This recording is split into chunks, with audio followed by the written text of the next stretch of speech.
KCS TV, saluran kajian Islam ilmiah Kubar. Donasi dakwah Kubar Cinta Sunnah. Yuk berikan amal jariah terbaik Anda untuk dakwah dan pembebasan lahan Kubar Cinta Sunnah.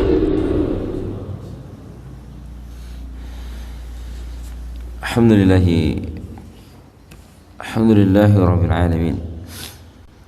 Salatu wassalamu ala asrafil anbiya wal mursalin nabiyina Muhammad wa ala alihi wa ashabihi wa man tabi'ahu bi ihsanin ila yaumiddin. Ya ayyuhalladzina amanu taqullaha haqqa tuqatih wa la tamutunna illa wa antum muslimun. Allahumma inna nas'aluka ilman nafi'an wa rizqan tayyiban wa 'amalan mutaqabbalan. Allahumma inna na'udzubika min ilmin la yanfa' wa min qalbin la yakhsha min nafsin la tasma'u min da'watin la yustajabu laha. Amin. Kita lanjutkan insyaallah bacaan dari tafsir Ibnu Katsir dari surah Al-Mutaffifin.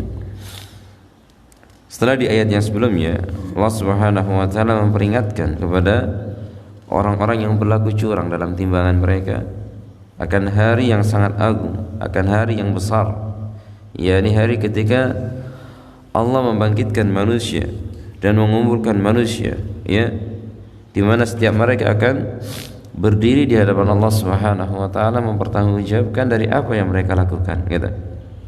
Setelah itu Allah mengatakan, kalla inna kitabal fujjari lafi sijjin. Kata Allah, kalla inna kitabal fujjari lafi sijjin. Sesungguhnya, atau Allah katakan sekali-kali tidak, gitu ya. Atau Allah katakan kalla, maksudnya sekali-kali janganlah kalian melakukan kecurangan di dalam timbangan ataupun takaran tadi itu. Inna kitabal fujjar lafi sijjin, kata Allah. Sesungguhnya kitabnya orang-orang yang durhaka itu telah tersimpan dalam sijjin. Maksudnya khadifillah azanillahu iyyakum, bahwa tempat kembali dan tempat tinggal bagi orang-orang yang berlaku curang itu telah jelas. Ada yang mengatakan bahwasanya sijjin itu yang dimaksud adalah neraka. Jadi maksudnya adalah sesungguhnya kita bagi orang-orang yang durhaka, ya, kita atau tulisan catatan keburukan untuk orang-orang yang melakukan kedurhakaan itu telah tersimpan dan mereka akan dimasukkan ke dalam sijjin. Dan yang dimaksud dengan sijjin sekali lagi adalah neraka. Sijjin, kata para ulama, dia berasal dari wazan fi'il. Sijjin terbentuk dari kata as-sajnu, yang maknanya adalah penjara. Maka neraka disebut dengan sijjin karena dia adalah penjara yang sangat sempit, gitu. Makanya disinilah ancaman bagi orang-orang yang melakukan kecurangan tadi, bahwa mereka akan dimasukkan ke dalam neraka, yakni sebuah tempat yang sangat sempit dan menyiksa mereka. Kemudian Allah katakan, wa ma adraka ma sijjin. Tahukah kalian apakah yang disebut dengan sijjin itu? Kata.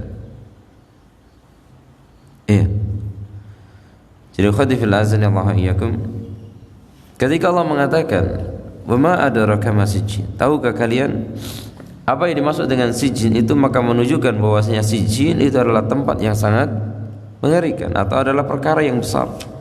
Di dalamnya adalah terisi adab yang sangat pedih bagi orang-orang yang menghuni di dalamnya. Kemudian setelah itu, yakni siapa namanya, Imam Ibnu Katsir rahimahullah taala, beliau mengatakan bahwa neraka itu dia ada di bawah lapisan, ya, di bawah lapisan bumi, gitu. Kalau lapisan langit semakin ke atas dia semakin besar, maka surga yang ada di atas langit ketujuh tempatnya juga akan semakin luas, gitu. Berbeda dengan neraka, ya, yang mana semakin ke bawah dia akan semakin sempit, dan itu adalah tempat penyiksaan bagi orang-orang kufar, orang-orang kafir, gitu. Kemudian Allah Subhanahu wa taala mengatakan setelah ditanyakan, "Ma adraka mas sijjin?" Tahukah kalian apakah itu sijjin? Allah mengatakan kitabum marqum, bahwasanya adalah kitab yang tertulis, ya kitab yang tertulis. Yang dimaksud dengan kitab yang tertulis itu adalah kitab yang tertulis di dalamnya bahwasanya orang-orang yang berlaku curang akan dimasukkan ke dalam sijin tadi itu, gitu. Ya. Kemudian kata Allah, wailu yauma idzil lil mukadzibin, ya wailu yauma idzil lil mukadzibin. Kecelakaan yang besar pada hari itu bagi orang-orang yang mendustakan. Yakni orang-orang yang mendustakan terjadinya hari kiamat. Sebagaimana disebutkan di ayat sebelumnya, tidak orang-orang yang berlaku curang itu merasa takut ya hari ketika manusia dibangkitkan oleh Allah Subhanahu wa taala, gitu. Alladzina yukadzibuna biyaumiddin, yakni orang-orang yang mendustakan hari pembalasan. Ini tafsirnya yang disebutkan oleh Allah Subhanahu wa taala. Wa ma yukadzibu bi illa kullu muhtadin azim, kata Allah, dan tidak ada yang mendustakan hari pembalasan itu melainkan setiap orang yang melampaui batas lagi berdosa. Jadi khawati fil Allah yakum, orang yang mendustakan akan adanya hari kebangkitan atau hari kiamat atau hari pembalasan, mereka adalah orang-orang yang melampaui batas ya. Mereka telah melakukan dosa besar dan Allah Subhanahu wa taala akan mengadab mereka, gitu. Idza tutla alaihi ayatuna qala asatirul awwalin. Mereka itu adalah yang apabila dibacakan kepadanya ayat-ayat Allah ya, maka mereka akan berkata ya asatirul awwalin. Ini adalah dongeng-dongeng yang dibacakan oleh orang-orang terdahulu, katanya. Maka khatifil azan Allah iyyakum, kita tahu bahwasanya Al-Qur'an sebagaimana dikatakan oleh Allah Subhanahu wa taala bahwa Al-Qur'an itu la raiba fi hudal lil muttaqin. Dia adalah sebuah kitab yang tidak ada keraguan di dalamnya dan sebagai petunjuk bagi orang-orang yang bertakwa, gitu. Maka barang siapa yang mendustakan isi Al-Qur'an satu ayat saja, maka ini adalah semisal dengan ucapan orang-orang kafir tadi itu. Ketika mereka dibacakan kepadanya ayat-ayat Allah Subhanahu wa taala, qala asatirul awwalin. Mereka mengatakan ini hanyalah kitab-kitab dongeng, katanya. Waliyadzubillah, gitu. Maka Allah katakan kalla bal rana ala qulubihim ma kanu yaksibun. Allah katakan sekali-kali tidak demikian. Ya, bal ran, ya. Bahkan itu adalah ran, kata Allah. Ran itu adalah sesuatu yang menutupi hati manusia. Ya, lapisan hitam yang menutupi hati manusia itu disebut dengan ran. Makanya Allah katakan kalla bal ran. Tidak demikian. Ini disebabkan karena hati mereka telah tertutup dengan lembaran-lembaran hitam di dalamnya. Ya, maka yaksibun, disebabkan karena dosa-dosa yang mereka lakukan, gitu. Hal ini sebagaimana disebutkan dalam sebuah hadis, ya. Kata Nabi sallallahu alaihi wasallam, innal abda idza annaba dhabban kanat nuqtatun sauda fi qalbi fa in taba minha sukila qalbu wa in zada zada. Kata Nabi sallallahu dalam hadis ini bahwa sesungguhnya seorang hamba idza adnab, ketika dia melakukan sebuah dosa, maka akan ada sebuah titik noda hitam di dalam hatinya, gitu. Kemudian kalau dia bertaubat kepada Allah Subhanahu wa taala, dia beristighfar, memohon ampun kepada Allah, maka Allah akan angkat noda hitam tadi itu. Wa in zad, ya, tetapi kalau dia menambah dari perbuatan dosanya terus, ya, zadat, maka akan semakin bertambah pula lah noda hitam yang ada di dalam hatinya. Kemudian Allah atau Nabi SAW mengatakan di dalam riwayat yang lainnya, dzalika ran, kata Allah Rasulullah, itulah yang disebut dengan ran. Sebagaimana firman Allah Subhanahu wa taala, kalla bal ran ala qulubihim ma kanu yaksibun. Sekali-kali tidak demikian. Ya, itu adalah sesuatu yang menutupi hati mereka. Ya. Disebabkan karena dosa-dosa yang mereka lakukan. Oleh karena itu, dosa itu menggelapkan hati seseorang. Makanya kita bisa lihat seseorang yang baru pertama kali melakukan sebuah dosa, maka hatinya akan merasa tidak senang dengan dosa itu, gitu. Pasti ada perasaan semacam menyesal, malu dan seterusnya.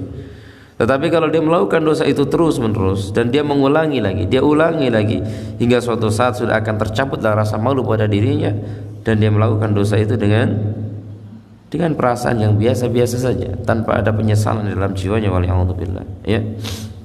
Maka khawtifil azan ya Allah iyakum, ketika seseorang melakukan sebuah dosa maka segeralah dalam bertaubat kepada Allah Subhanahu wa taala. Taubat itu jangan nunggu hari Jumat gitu ya. Jangan nunggu nanti bulan Ramadan atau bulan-bulan yang lainnya. Tapi taubat itu harus segera. Kapanpun seseorang melakukan sebuah dosa, maka segeralah dalam bertaubat kepada Allah Subhanahu wa taala.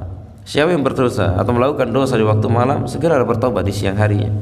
Siapa yang melakukan dosa di siang hari, maka segeralah bertaubat di waktu malam harinya, dan seterusnya, sehingga Allah Subhanahu wa taala segera mengampuni dari dosa-dosa yang kita lakukan tadi itu gitu.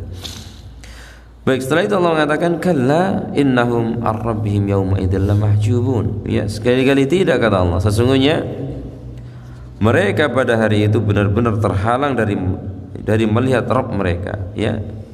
Kalla innahum ar-rabbihim, sekali-kali tidak, kata Allah,